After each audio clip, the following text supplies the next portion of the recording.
Hello friends, నా పేరు శిరీష. సిరి world's సిరి క్రియేటివ్స్కు స్వాగతం, సుస్వాగతం. మీకు ఇప్పుడు వేడివేడిగా తాలింపు అన్నం ఎలా తయారు చేయాలో చూపిస్తాం ఫ్రెండ్స్. అప్పుడప్పుడు నైట్ అన్నం మిగిలితే పారేస్తాంగా ఫ్రెండ్స్, అలా పారేయకుండా వేడివేడిగా అన్నంలో పసుపు ఉప్పు వేసి బాగా కలుపుకొని పక్కకు పెట్టుకోవాలి ఫ్రెండ్స్. తర్వాత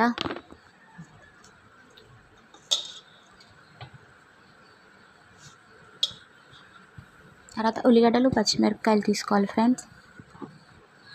ఉల్లిగడ్డలు పచ్చిమిరపకాయలు సన్నగా కట్ చేసుకొని పక్క పెట్టుకోవాలి.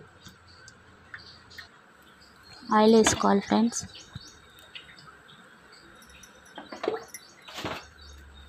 తాలింపు గింజలు వేసుకోవాలి.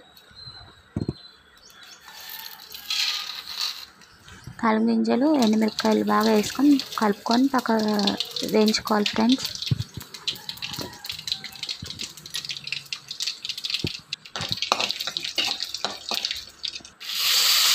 ఉల్లిగడ్డలు పచ్చిమిరపకాయలు వేయాలి ఫ్రెండ్స్. వేసి బాగా ఫ్రై చేసుకోవాలి ఫ్రెండ్స్.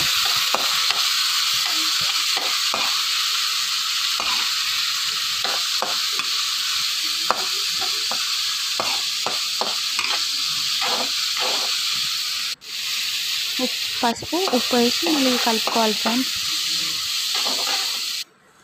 ఒక ఎల్లిపాయ తీసుకొని బాగా నలగొట్టి తాలింపులో వేయాల్సి.